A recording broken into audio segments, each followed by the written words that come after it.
The first thing that I want you to start with is right near the door, and that is all of our hats and gloves and scarves, all the outdoor pieces that we need throughout the winter. As the end of winter is coming, finally, go through all that stuff before we end up putting it away for the summer. This is a really good time to take these pieces and match them up. Make sure you have both of the gloves before you end up deciding to keep them, trying them on, making your kids try them on, and really deciding, were they useful and do I want to continue to have this item for the next season to come. We can easily get so overwhelmed by the amount of things that we and our family bring in when it comes to coats, hats, gloves, and scarves. I used to collect scarves, and I thought that I would have a scarf for all my different outfits.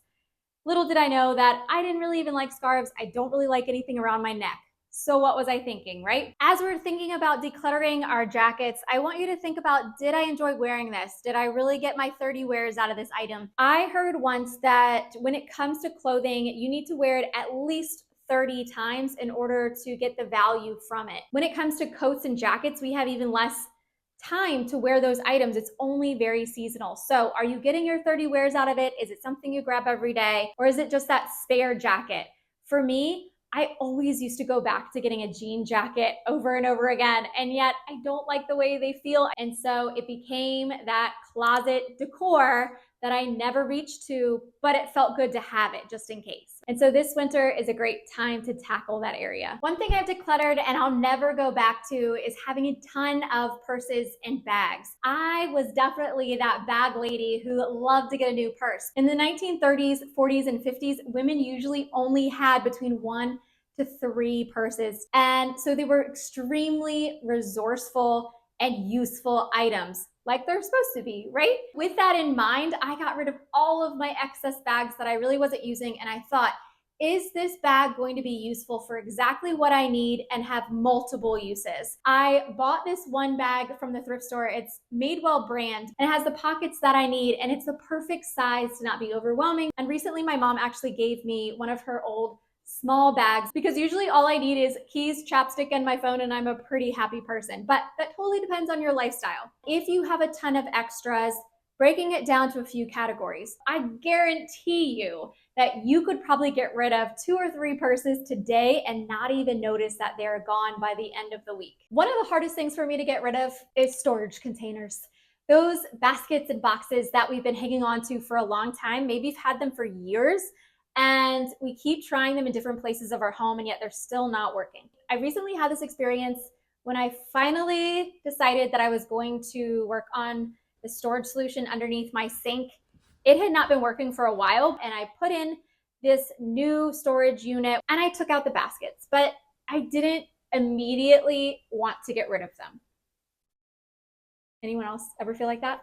So what I did is that I knew that my husband and I were going to get into our workroom downstairs. We needed to sort out the closet. Figured if I didn't use them while we were decluttering that closet, I didn't need them.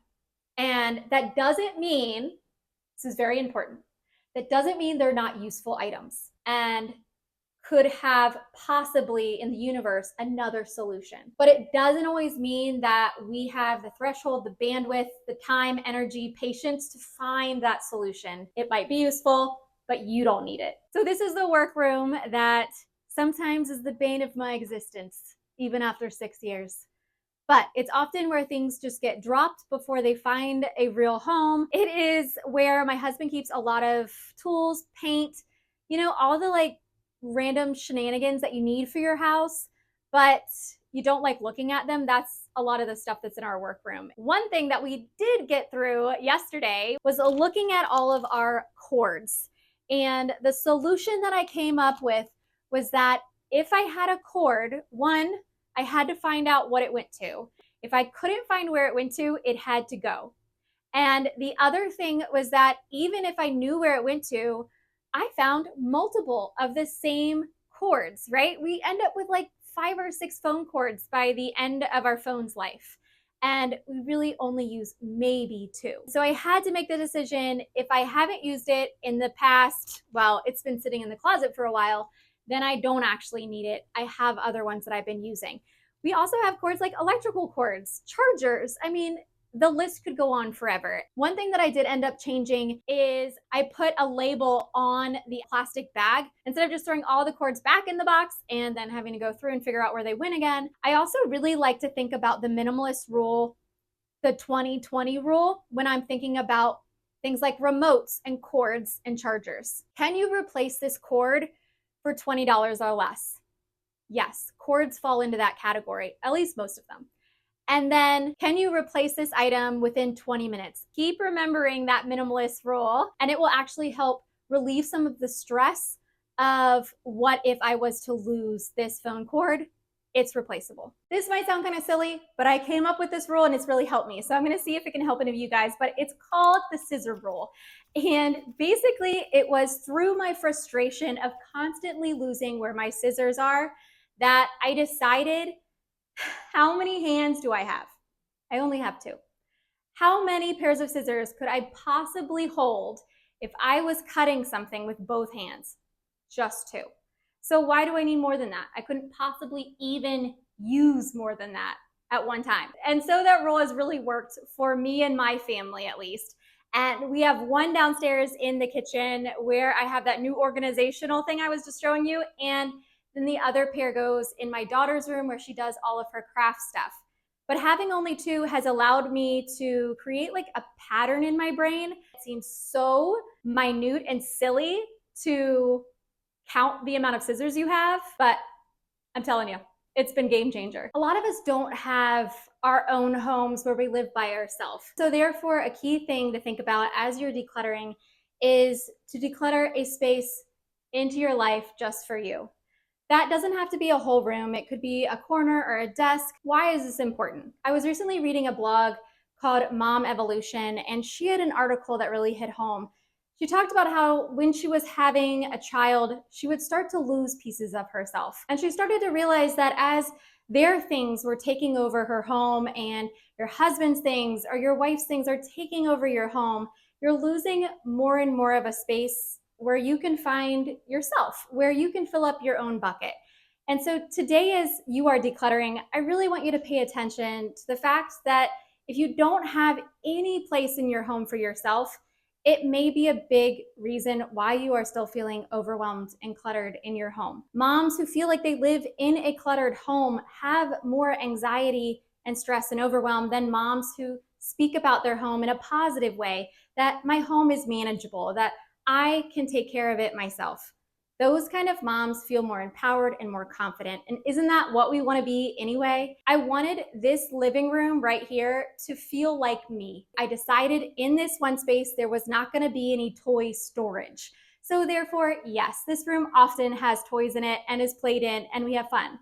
But do they live in here? Absolutely not. The next thing we're gonna declutter are all those uncomfortable bras and underwear. What I really think about as I'm decluttering my bras and underwear is, one, is it something that I reach for a lot? Is it the piece that's comfortable under almost all of my clothes, if not all of them? We try things, right? And then they end up not working out. They don't fit right. I have two bras. And I have one that I wear basically every day, and then I have a sports one. And that really does depend on your lifestyle. What's something to pay attention to is, are you buying a shirt or a dress that have to have one specific bra or one specific kind of underwear? If so, maybe that won't be the best choice for you. I keep that in mind every time I go shopping for clothes, that I don't want to have to buy any more bras. And so therefore it has to fit into what I already have. If you are finding any value in this, I would love it if you'd come join our little group here on Minimal Ease by subscribing. And of course, throw a heart emoji if you are already decluttering and organizing with us. The next one that I want you to think about is the amount of towels and rags that you have. Because they take up a lot of space, and they do take up a lot of room when you're washing your clothes in the dishwasher. No.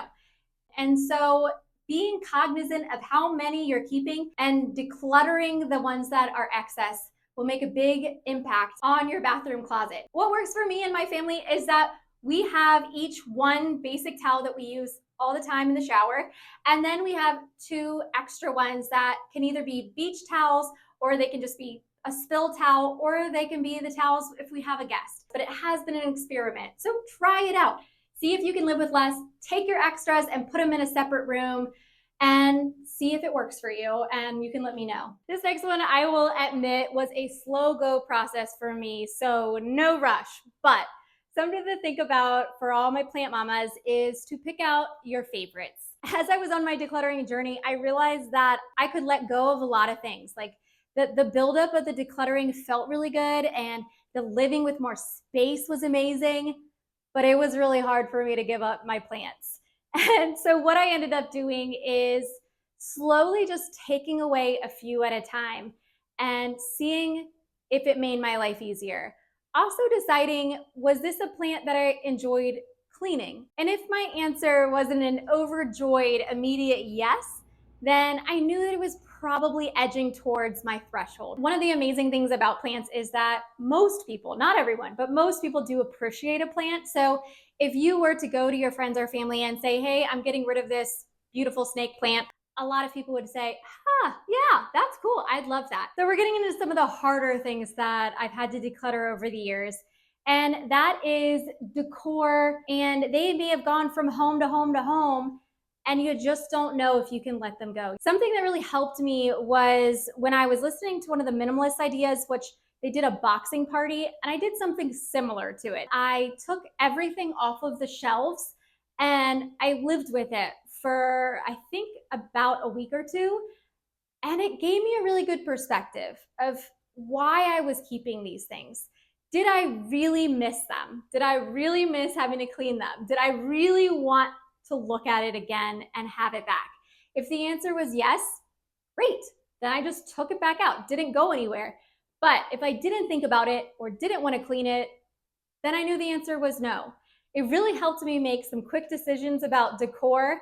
And it also helped me confront the fact that I had put a lot of value on these items just because they had traveled with me for so long. And that's called the endowment effect, which basically just means that we put a higher value on things that we already own just because we own them. It means everything brings you joy.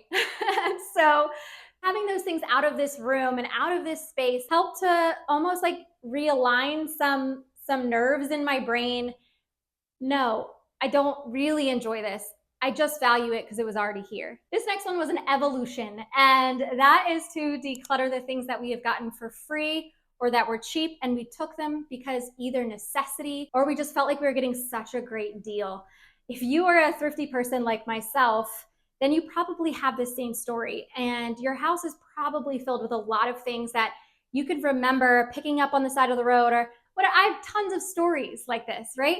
And it's really hard because we've attached these stories now to these things where we thought, oh, I was being so thrifty, or I remember when I got this. It worked at the time and I was grateful to have it, but those things don't always need to go into our future if they're not serving us. One of my favorite things that I did in this home over time is I changed the curtains. And I'm finally in a place where I'm really happy with all of the window coverings we have in our house. I was cutting off a lot of that natural light that did improve my mood while I was in the room. You'll realize as you are decluttering, and I've been decluttering the past 6 years, that there are areas that are more complicated and pull at your heartstrings a little bit more than other places in your home. And one of those for me was my jewelry collection. And it was for a couple of different reasons. People had given me this jewelry. I remember times I'd worn this jewelry and been really happy and had a good time. It's jewelry that I just generally think was like really pretty, and so I wanted to hang on to it, but I wasn't really wearing it. When I had first started out with a huge amount of jewelry, I realized that it was going to take me a while to do it, and I was very overwhelmed. So what I ended up doing is just taking out the pieces I immediately saw and knew that I liked and wore on a semi-daily basis. And then the rest of it I put in a bag and stored in the other room for probably a month or two, and just realized that I hadn't missed them. I hadn't even remembered what I had in the bag by the end of that experiment. So in all honesty, having all of this jewelry wasn't actually making me wear it. This last one, I definitely gotten the most questions over the years, how I declutter items that are sentimental to me, things I've had over the years. And it's hard. Honestly, it's hard. And I have decluttered down to a certain box that I keep downstairs. It's the bottom of an old trunk. I have made a conscious effort to not go past that when it comes to things that are just sentimental. that we hang on to. I either had to decide that this was something that I wanted to keep out all the time. Like I keep out my grandfather's keys by the door, and the last picture he gave me, I hung in my dining room. Those are things I enjoy day after day after day. And they give me a really good feeling when I look at them. They're great memories, but things change. I mean, our lives are constantly evolving and moving. And sometimes I'll look at old letters or pictures and they'll strike a different note with me. And I'll realize that this may be not something that I want to look at all the time. And I don't want it out. And so, what am I going to do with it? Well, what I found is that usually I'll just take a picture of it on my phone. That gives me the benefit to know that it's not going anywhere. It's still around. But I don't have to keep the physical item that is not necessarily serving me anymore. And this is very personal. So take it or leave it. But for me, what I have really decided to do when it came to changing my life and wanting to live more minimal and really wanting to live for things that brought me joy right now, it encouraged me to live in the moment, live my life right now. People often talk about being present in your life. Are you paying attention to what's going on? Are you always watching TV and not seeing what's really going on in your life and trying to distract yourself from the present? Having tons of memories and things around my house and stored away wasn't really allowing me to be in my present. And so, yes, I do keep a handful of things from my past, and I do have some books downstairs that have great memories in them that we keep. But I constantly remind myself that I want to live in the present. I want to live with what's going on right now. And if these things are still bringing me joy and happiness every time I look at them, then great. But if they're not pushing me to be the best person I can be, if they're not pushing me to live in my present moment and enjoy my life right now, then what are they doing? And that's often a place where I find a bit of a turning point and I decide to let them go. And of course, it's always helpful to have a limit to things, even sentimental items. Have a limit, have a box. I hope that can help you kind of figure out and walk through those steps of the sentimental items, which it is incredibly difficult. And if you have enjoyed learning about minimalism and you want to learn some more, then please look at one of these videos right here. And I wish you guys all the very best.